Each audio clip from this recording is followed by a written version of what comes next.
Good morning. Bonjour. My name is Gary Anandasangaree, and I'm the Parliamentary Secretary to the Minister of Justice and Attorney General.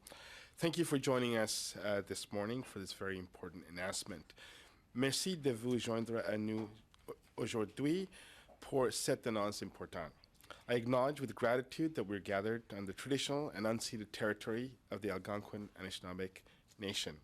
Today we have with us the Honourable David Lametti, Minister of Justice and Attorney General of Canada, the Honourable Marc Miller, Minister of Crown-Indigenous Relations, Hilda Anderson-Pyrz, Chair of the National Family and Survivors Circle, and Elder Claudette Commando. We'll have the opportunity to hear short opening remarks, then we will go to a question and answer period. I would now like to turn to Elder Claudette Commando to open the event.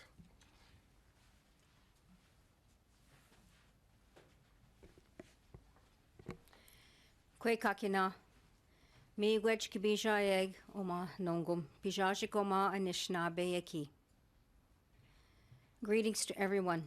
On behalf of the Algonquin Nation, we welcome you to this beautiful homeland of the Algonquin people. I am standing here today with my sister Hilda. We're gathered here today for a very important reason, a very important good news story. I'm very honored to be here to give words of a blessing, to give words of a greeting, and also to give words of a prayer.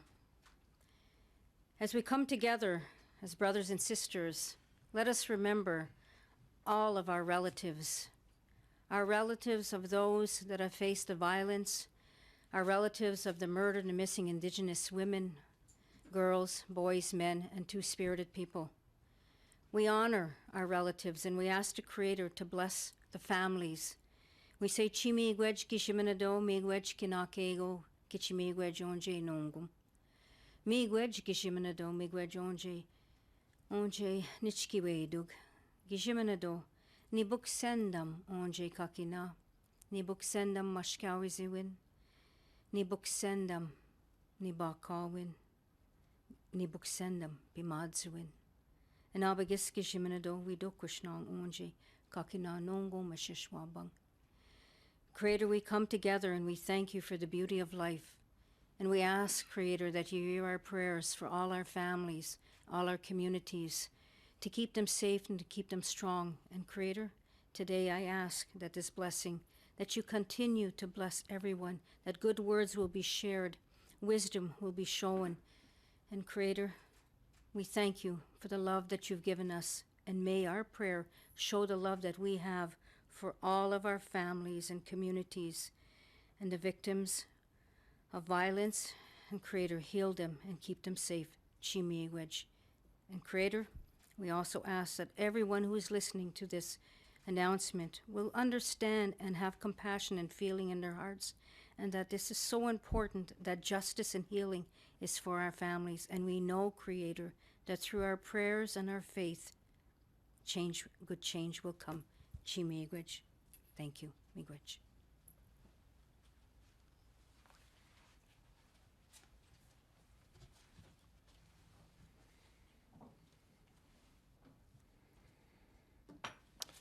Miigwej. Merci beaucoup. Thank you, Elder Commando, for starting us off in a very good way. I will now turn it over to Hilda Anderson-Pyrz, who will say a few words. Ms. Anderson-Pyrz.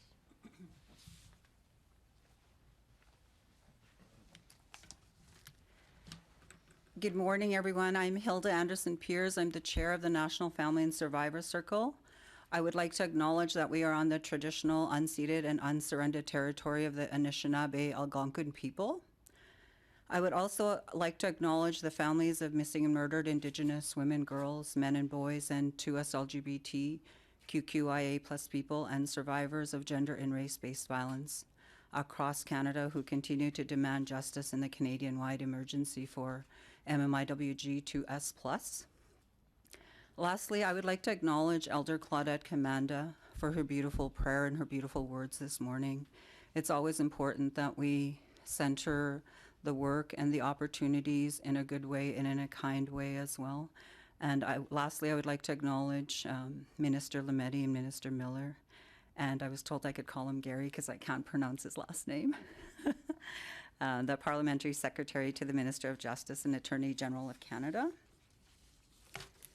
The National Family and Survivors Circle contribution to the National Action Plan of MMIWG2S+ identified the need for long-term political and financial commitments to concrete measures by those with obligations to implement the 231 calls for justice and address the genocide against Indigenous women, girls, and 2S LGBTQIA+ people. Today's funding announcement is welcomed as it represents a critical step to building sustainability for services and supports for families of MMIWG2S+, families of men and boys, and survivors of gender and race-based violence. This funding will support Indigenous-led, culturally safe, and trauma-informed family and victim-centered approaches. Individuals and families must be able to access services and supports regardless of where they lived. And this is really critical because we know in remote and isolated locations, opportunities to access services and supports are minimal, and we need to build pathways for communities to be able to build capacity and deliver services directly in community as well. Equally important to identifying concrete actions to achieve the Transform Canada envisioned in the National Action Plan on MMIWG2S+, and the transformative changes promised in the federal pathway is how to effectively implement them so that the impact is felt on the ground by families of MMIWG2S+ and survivors of gender and race-based violence.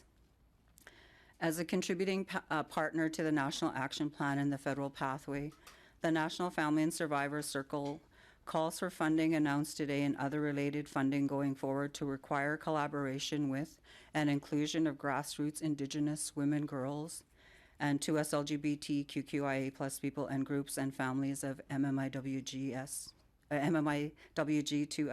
from conception of the initiative to reporting on its progress and impact.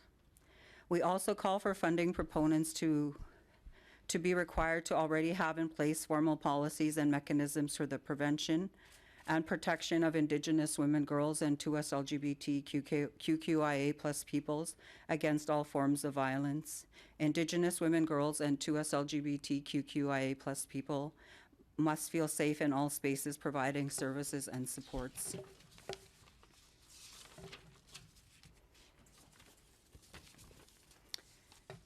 And it's critical that actions and investment result in systemic changes to address the root causes of the genocide against Indigenous women, girls, and 2S LGBTQIA+ people. This is why we also call for the documentation, sharing, and utilization of lessons learned and best practices of funded initiatives to inform systemic changes. This is how immediate actions can turn into long-term sustainable solutions. Collaborative relationships by all levels of government, including Indigenous governments, are critical for the successful implementation of the 231 calls for justice, the National Action Plan on MMIWG2S+, and the federal pathway.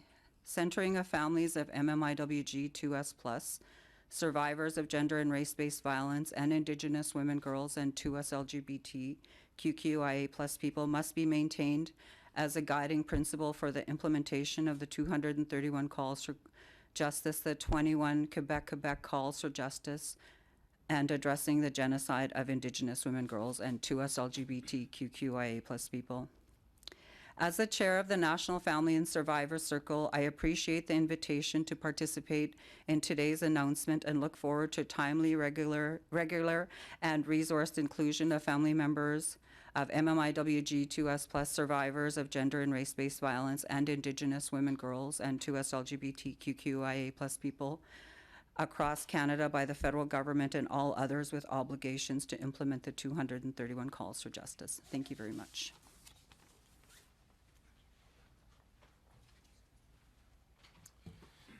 Merci, Madame Anderson-Pyrz.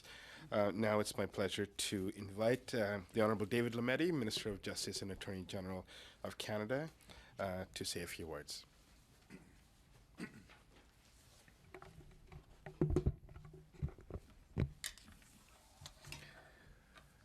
Kwekwe, hello, bonjour. First, Miigwech, Elder Commander, for the insight you share with us today, and thank you for opening this event in a good way, and thanks to both of you, Hilda and Elder Commanda, for your time this morning. I too want to acknowledge with gratefulness that we're gathered today on the traditional and unceded territory of the Algonquin and Anishinaabe Nation. Thank you again, Elder Commanda, for helping us to respect those protocols. Thanks, Gary, my parliamentary secretary, for being our MC today, and thanks, Marc Miller, for being at this announcement.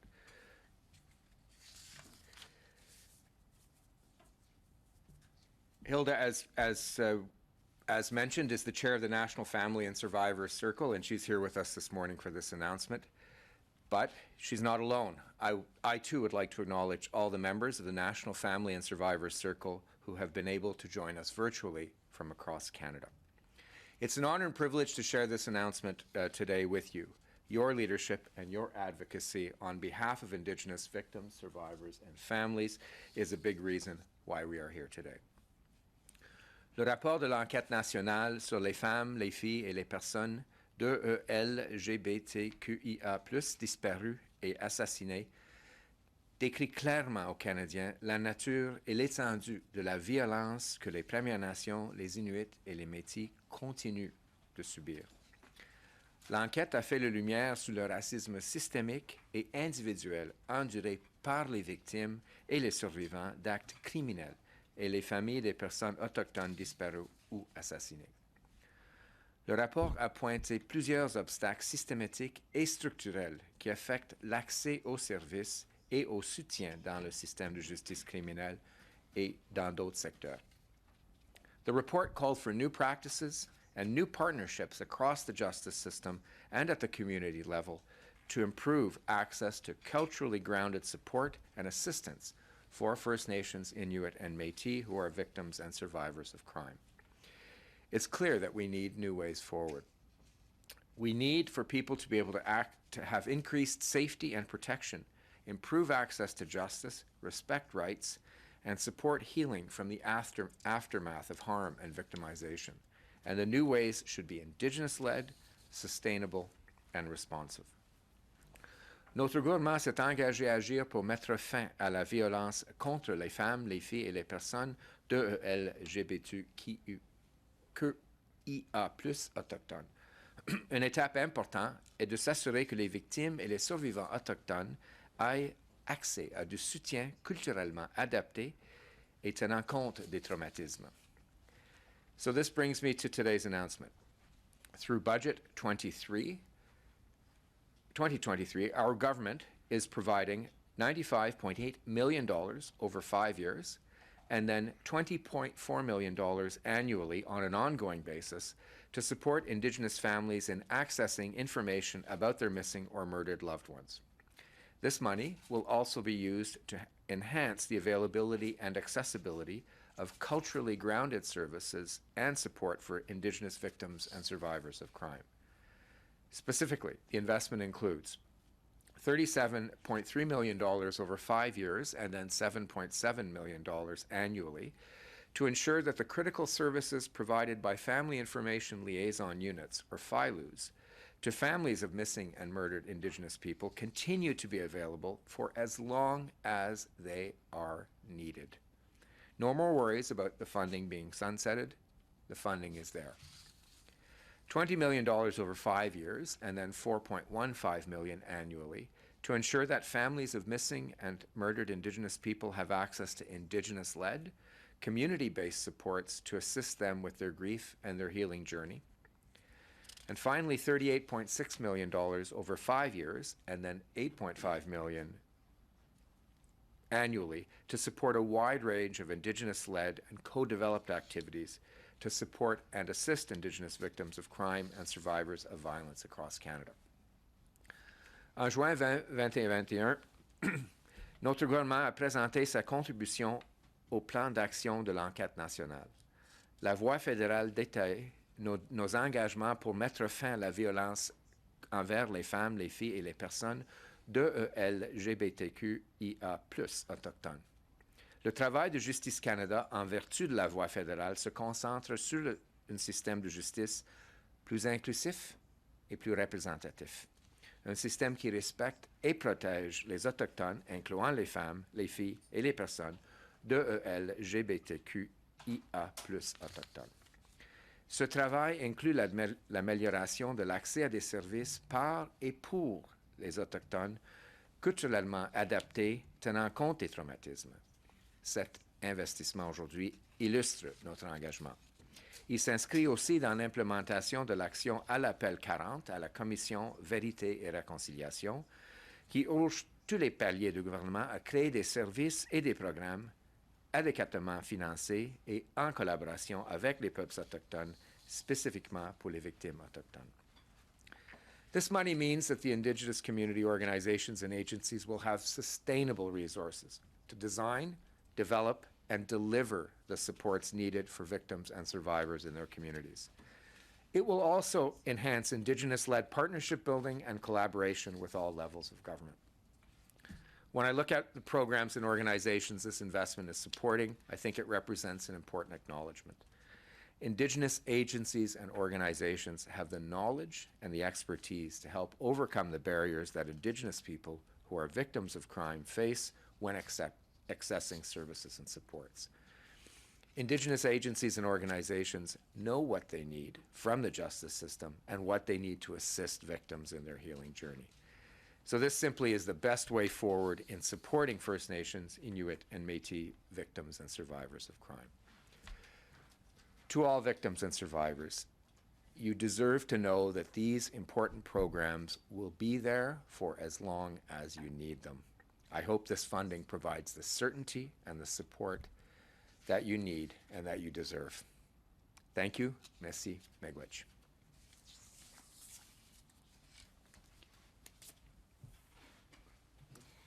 Thank you, Mr. Lametti. Now I would like to invite Mr. Marc Miller to say a few words. Thank you, Gary. David, Hilda, Elder Claudette.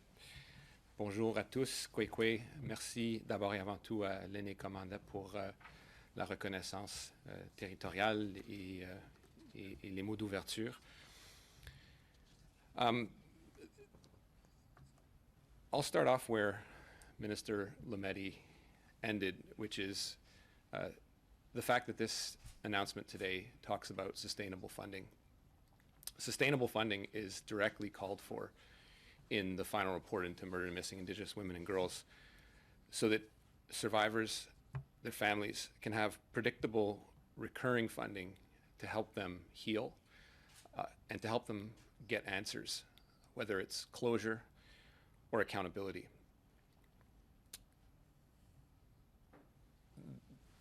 The conclusion of the final report into murdered and missing Indigenous women and girls is pretty clear. Failure to provide these funds in a systemic way, in an Indigenous-led way, means that people continue to go missing and often turn up dead, or in the case of their families and the survivors, do not get the closure and accountability that they are, that is due. And in turn, they become vulnerable and are more at risk of turning up missing and often dead. So today's announcement is one that is very important for a particularly vulnerable group in society that Canada has to protect. And failure to do so means that more people die. Ce sont des mots très lourds à parler lors d'une conférence de presse, certes, mais c'est important pour tous les Canadiens de réaliser qu'il y a des gens qui sont vulnérables dans ce pays, souvent autochtones, souvent de la communauté LGBTQ. Et ce sont ces gens-là qu'on se doit de servir. La tragédie en est une qui continue à ce jour. The tragedy is one that is continuing to this day. And it's one that requires systemic action by the federal government. So when we talk about good news announcements, I wouldn't propose that this is one where we start patting ourselves on our backs, because the federal government has a hell of a lot more work to do, and it's one that we're committed to do. But it's got to come in ways where Indigenous, particularly survivor-led initiatives, are telling us what to do, and not necessarily from the federal government from the top up. So Today's announcements will help people. They will help survivors. They will help their families. And they were most often given that sense of predictability that the precariousness of prior funding has made them even more insecure about how they get further answers and closure. I had the chance last week of sitting down with some of the families in Winnipeg who are searching for their loved ones in a dump, and they are the ones that need to be leading this conversation. That conversation is and remains confidential between us, but it's one that has to be led by survivors and their families. There is a continuum here that is one that is important to highlight, that often we talk about the federal response to the final report into murder and missing Indigenous women and girls, and we look at tragedy and look at tragedy-based investments. But those investments often lead to tragic public policy. Today's announcement is a concerted response to what the final report said, which is we have to look at the spectrum of these investments and look at them in a way that, yes, obviously driven by the ongoing tragedy, but the systemic approach needed to help for healing and closure and accountability in the long term. Alors, je remercie le ministre Lametti pour ses investissements aujourd'hui, l'investissement du gouvernement du Canada. C'est une belle journée pour des gens qui vont avoir des ressources de façon continue, de façon prévisible. Ils vont peut-être avoir un élément de clôture et de guérison qu'ils n'avaient pas auparavant, il y a peut-être quelques semaines. Alors, il y a encore de l'espoir. On continue de répondre aux appels à la justice du rapport final de l'Enfada et on continuera de façon systémique en tant que gouvernement canadien. Miigwech, thank you et merci.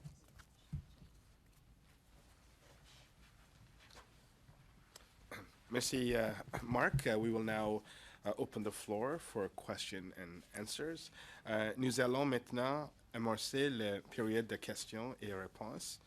I know Minister Miller has to leave in a few minutes, but please go ahead if you have any questions or concerns.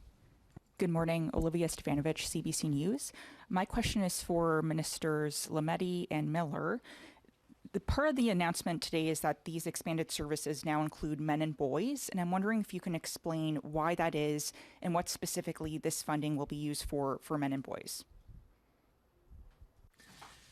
Thank you, Olivia. It is true that we're expanding the funding with respect to other programs to help victims and survivors of violence. It's recognizing that men and boys can be victims of violence, of the systematic racism that leads to the kind of violence that happens. The main point of the funding is that we try to help all victims, but in particular through the FILU system, we're specifically focusing on missing and murdered Indigenous women and girls. But yes, there are some other victims who are men and boys, and we need to be able to reach out and help already. Some of that's being done already on an ad hoc level by some of the FILU units, but this is just making sure across the board that we are baking in the resources so that the resources themselves are not in question, that they will be there for as long as victims need them.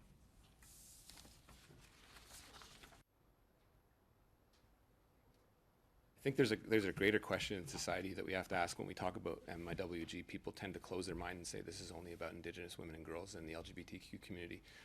And I think that is some willful blindness when we forget about the role that men play in perpetuating the violence in society. We talk about the Moose Hide campaign, which specifically deals with that point. The fact that men and boys are abused makes them more susceptible to be themselves abusers and abused and go missing. I went to a community list time last year where the list of their people missing was close to 50% men. So this is something that is tangible and measurable, and it would be wrong to preclude access to services to men and boys because this is an important part of that conversation. I think it also aligns us with our partners in the U.S. who are, thanks to the new administration and Secretary Holland, taking a keener interest in MIWG, and they specifically refer to the importance of including men and boys. And as we seek to align our positions and actually learn from each other, and what we need to do to protect peoples that we have both misserved for generations. I think it's important that we do align some of the policy. So that's perhaps the reason for that, Olivia. Able to clarify how much is going towards men and boys? Okay. And as a follow-up, can we hear from Hilda about what you think of this funding and if you believe it goes far enough? I think, considering, the violence that we experience as Indigenous women, girls, and Two-Spirit and gender diverse people, and the alarming rates of Indigenous women, girls, and Two-Spirit and gender diverse people who experience violence and who require supports and resources. I think the funding is a major step in the right direction, but we all know that it's not enough, that we will need a lot more funding, to address the systemic and structural racism, that perpetuates the violence that we experience. So I think today's announcement is an important step in the right direction, but we know that we will require additional funding to be able to provide the adequate supports and resources that are so desperately needed on the ground. But I, commend the ministers for making the announcement today and, committing the money that's so desperately needed.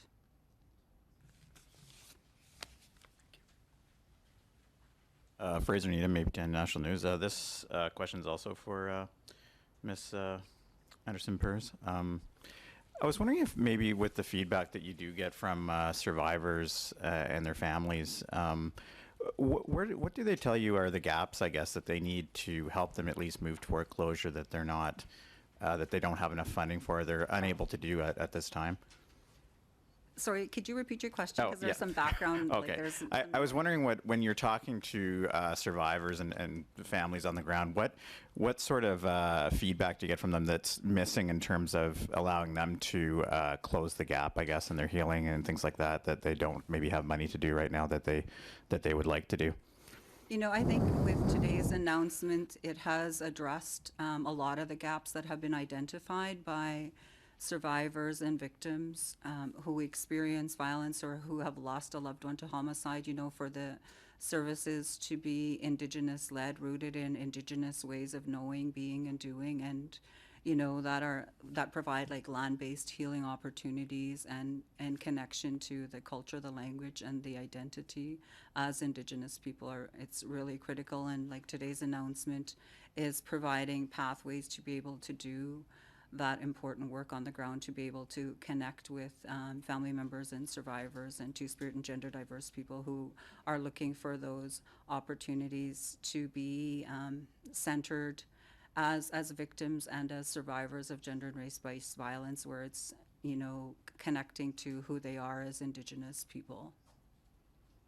Okay, and just as a follow-up, I guess, for either yourself or Mr. Lametti, what you mentioned that, or the announcement mentioned that some of this money can be used or could be used for finding out more information about someone that's gone missing that people have been unable to obtain, I guess, through the regular channels of police, things like that. So could you maybe specify how that might work for somebody that wants to get more information and how they may use this money to get that information?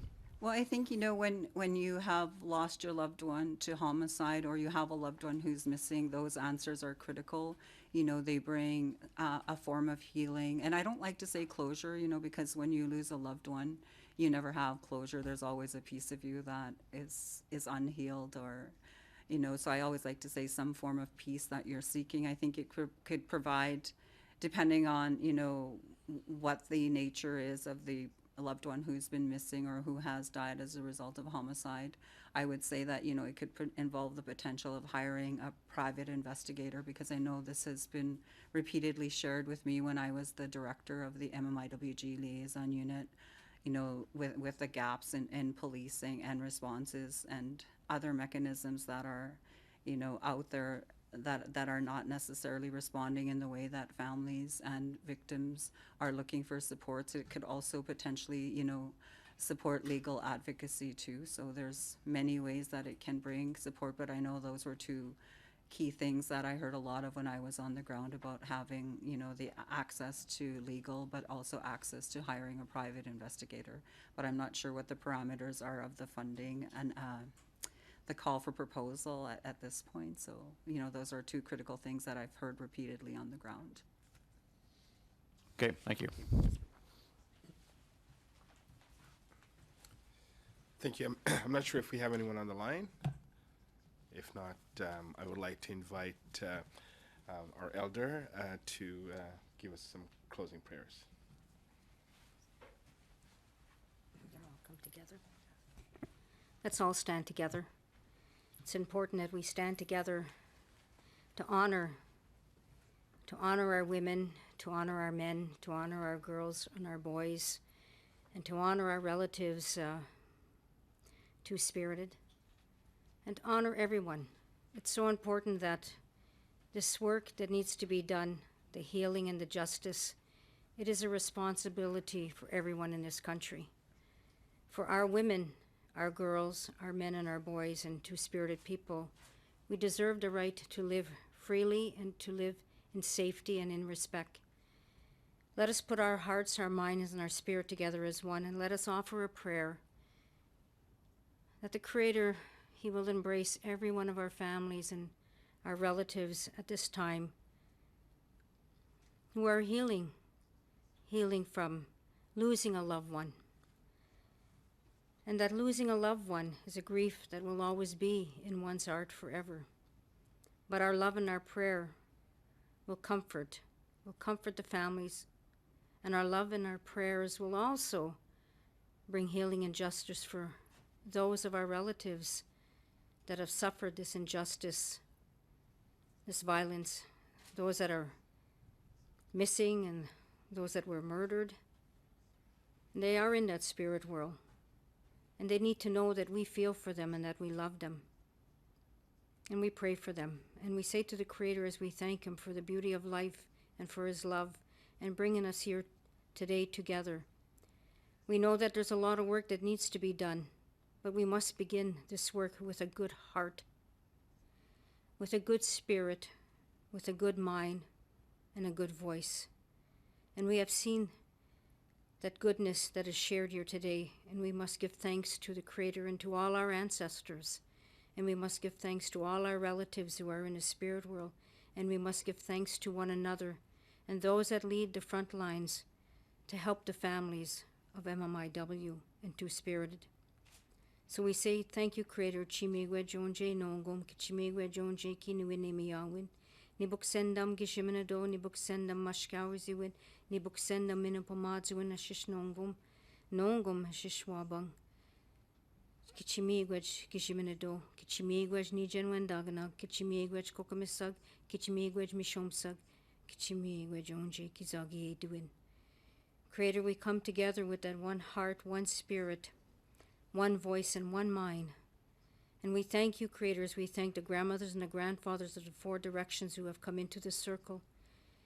Creator, we thank our ancestors, and we thank you for hearing our prayer and our gratitude for the love and the kindness that was shared here today. And Creator, we ask that you bless each and every one of us to continue doing this fundamental work that needs to be done for justice to prevail, for justice to be given, for healing, Creator.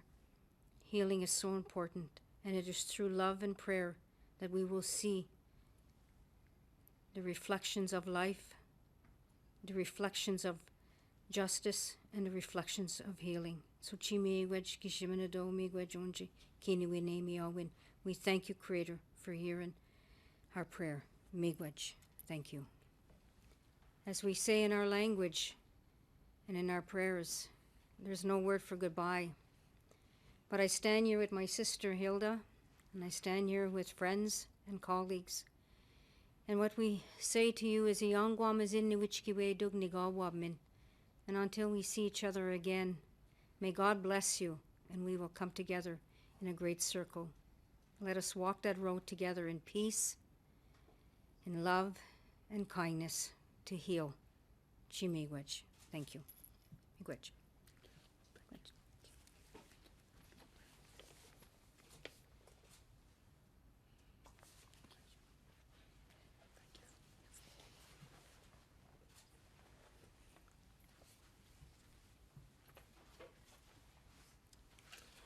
Thank you, and this concludes our press conference for this morning. If you have any further questions, feel free to email us at media@justice.gc.ca. Si vous avez des questions complémentaires, veuillez communiquer avec la relation avec les médias au media@justice.gc.ca. Merci.